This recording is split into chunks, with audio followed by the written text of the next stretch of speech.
दोस्तों नमस्कार, मैं करण, आप सभी का मेरे चैनल पर स्वागत है। दोस्तों आज तक हम राहुल गांधी को पप्पू की तरह समझते आए, पर असल में राहुल गांधी पप्पू नहीं है। Rahul Gandhi is systematically destroying this country, ये हमें समझना होगा। क्योंकि 2023 से पहले अगर आप ध्यान देंगे तो राहुल गांधी के पीछे जितनी भी एनजीओज और फॉरेन संस्थाएं थी जो उन्हें फंड करती थी, उनकी पार्टी को पैसा देती थी, उन्होंने जानबूझकर राहुल गांधी की इमेज जो है पप्पू की तरह सोशल मीडिया पर क्रिएट की है, ताकि राहुल गांधी और उनकी संस्थाएं जब 2023 के बाद अपने प्लान्स को एग्जीक्यूट करें तो सरकार और लोग उनके सभी एक्टिविटीज़ पर वो पप्पू है ऐसी रिएक्शन दे और उस पर ज़्यादा ध्यान ना दे, ताकि बिना किसी रुकावट के वह संस्थाएं भारत में घुस सके और लगातार धर्मांतरण हो गया और अलग अलग प्रोजेक्ट्स को अंजाम दे सके। तो राहुल गांधी को हमेशा से ही जो नरेंद्र मोदी जो है और बीजेपी एज एन ओवरऑल एक पप्पू की तरह टैग देने में लगी रही, और उनकी एक्टिविटीज़ पर ना ही बीजेपी ने और ना ही किसी और ने ध्यान दिया। आप एग्जाम्पल के तौर पर कल का उनका भाषण सुन लीजिए। उन्होंने क्या कहा कि महाभारत में जैसे द्रोणाचार्य ने एकलव्य से अंगूठा मांगा था, वैसे ही मोदी सरकार जो है वो अग्निवीरों से अपनी जान मांग रही है। और बाद में उन्होंने अपनी सिंबॉलिक लाल बुक, जिसे कम्युनिस्ट बुक भी देवेंद्र फडणवीस ने कहा था, तो उसे जो वो संविधान कहते हैं वो बुक और मनुस्मृति को एक साथ अपने दोनों हाथों में उठाया, जो कि एक सिंबॉलिक एक्टिविटी थी। क्योंकि अगर आप देखेंगे तो आपको लगेगा कि महाभारत और ये अग्निवीर स्कीम से क्या लेना देना, इन दोनों में क्या कंपैरिजन किया जा सकता है। पर दोस्तों, जो लोग राहुल गांधी को एक भगवान की तरह पूजते हैं, जो उन्हें एकदम आंखों पर पट्टी बांधकर फॉलो करते हैं, उनके लिए एक सिंबॉलिक एक्टिविटी थी। और उसके बाद जो उन्होंने संविधान और ये मनुस्मृति का एक नया नाटक किया, ये उससे भी ज़्यादा सिंबॉलिक था। क्योंकि जो हिंदू धर्म में अब ना माने बट जातिवाद जिस तरीके से मतलब अंदर घुसा हुआ है, वो आज भी हमें दिखाई देता है। उसमें और मतलब वो जो आग है उसमें और घी डालने का काम उस एक सिंबॉलिक एक्टिविटी से राहुल गांधी ने किया।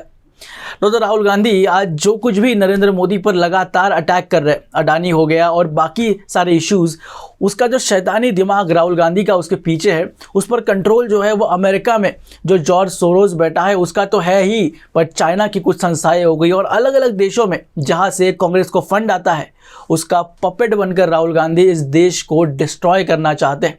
और उस काम में निरंतर, मैं तो कहूँगा नरेंद्र मोदी से भी ज़्यादा मेहनत राहुल गांधी कर रहे हैं।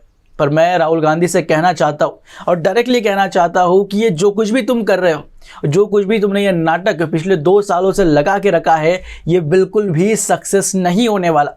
क्योंकि जिस बारे में तुम आज नरेंद्र मोदी से कह रहे हो कि उन्होंने संविधान मतलब ख़त्म करने की कोशिश जो है बीजेपी कर रही है, संघ कर रही है, मैं तुमसे सिंपल क्वेश्चन पूछना चाहता हूँ, तुम्हारे नाना ने क्या किया था जब तुम्हारा नाना मतलब नेहरू प्रधानमंत्री तक नहीं बना था, सिलेक्टेड पीएम, उसे जब केयरटेकर पीएम बनाया गया था, तब जब संविधान बनाया गया तब इलेक्शन होने से पहले ही पहला अमेंडमेंट तुम्हारे नाना ने किया था। और वह अमेंडमेंट क्या था?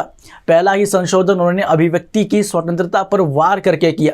तुम्हारी दादी ने तो सारी लिमिट से क्रॉस कर दी, उसने तो इमरजेंसी ही इस देश में लगा दी, सारे बड़े नेताओं को जेल में डाल दिया। अरे इंडियन एक्सप्रेस जैसे बड़े बड़े न्यूज़पेपर्स ब्लैंक पेपर होकर छपते थे, लोगों को पता नहीं चल रहा था कि देश में हो क्या रहा है। सोचो कि उस देश के नागरिकों को पता नहीं कि दिल्ली की सरकार क्या कर रही है, हमारे आसपास क्या हो रहा है, क्योंकि न्यूज़पेपर और सोशल मीडिया तो था ही नहीं। और जो रेडियो वगैरह थे, दूरदर्शन, उसमें तो सरकारों का ही कंट्रोल था। तो इंदिरा गांधी जो मैसेज लोगों तक पहुंचाना चाहती थी, जिस तरीके से वो रानी बनकर लोगों को राज करना चाहती थी, वो वही इमरजेंसी लगाकर करने की कोशिश कर रही थी।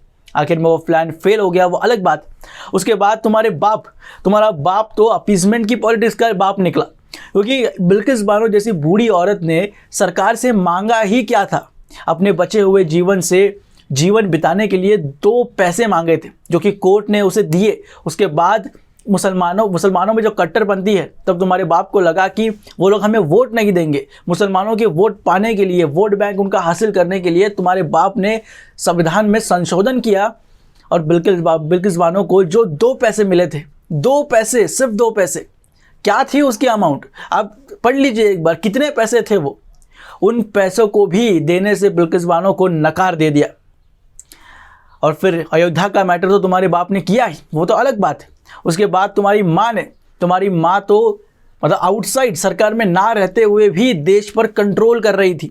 पूरी तरीके से। मनमोहन सिंह बार बार क्या कह रहे थे कि सरकार में जो भी निर्णय होंगे वो पार्टी प्रेसिडेंट यानी सोनिया गांधी तय करेगी। ये कैसी सरकार होती है जो पीएम नहीं पार्टी प्रेसिडेंट चलाता है? और तुम आज नरेंद्र मोदी से पूछते हो कि संविधान बीजेपी बदलना चाहती है और नरेंद्र मोदी पर इल्ज़ाम लगाते हो कि एक व्यक्ति को वो सारी संपत्ति भारत की देना चाहते हैं। अरे अंबानी किसकी तरफ थे बताओ ना। आज तुम अंबानी के ऊपर क्यों आरोप नहीं लगा रहे? तुम्हारी दादी और अंबानी के क्या संबंध थे इसके बारे में खुलकर बाहर आकर कभी बोलो, तब लोगों को पता चलेगा। और तुम कितने ईमानदार हो उसके बाद ही हमें पता चलेगा। और जिस चाइना की तुम आजकल बात करते हो कि कश्मीर में वो घुसा जा रहा है, हमारी ज़मीन ले रहा है, अरे वो तुम्हारे नाना थे जो हिंदू चीनी भाई भाई करते करते भारत का एक अभिन्न भाग अक्साई चीन चाइना को दे बैठे। तुम्हारे नाना ये करते रहे, गुणगान गाते रहे चाइना का, और पीछे से चाइना आकर अक्साई चीन लेकर गया और तुम्हारे नाना क्या करते रहे? बस तालियां बजाते रहे। और आज तुम उसका हिसाब नरेंद्र मोदी से पूछते हो।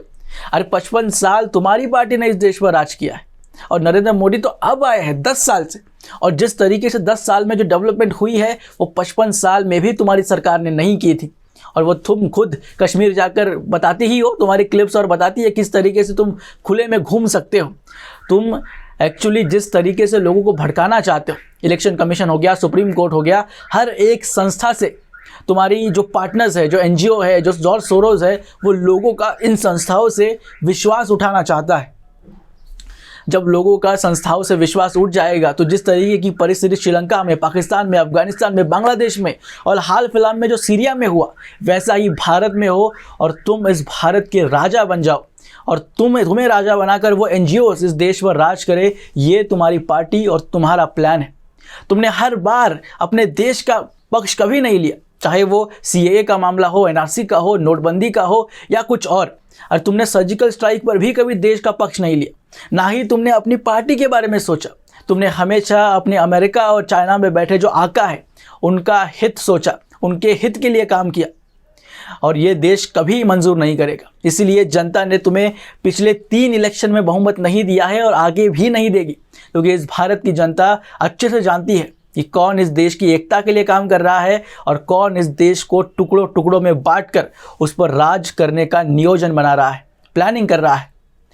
दोस्तों, संसद में कल जो भाषण हुआ उससे मुझे काफ़ी गुस्सा आया। मुझे लगा कि इसके ऊपर रिएक्शन देना अब मेरी ड्यूटी बनती है, जो कि मैंने पिछले कुछ मिनटों में आपको बता दिया। अगर आप मेरी बातों से सहमत हैं और आप इस पूरे भाषण अगर आपने सुना है, प्लीज़ आप सुनिएगा। मैं आपसे आग्रह करूंगा वो सुनने के बाद आपके जो भी विचार हैं वीडियो के नीचे कमेंट सेक्शन है उसमें ज़रूर मेरे साथ शेयर कीजिएगा। और ऐसे ही पॉलिटिक्स के इनसाइट स्टोरीज देखने के लिए मेरे चैनल को सब्सक्राइब ज़रूर कीजिए। मिलते हैं अगले वीडियो में, तब तक के लिए जय हिंद।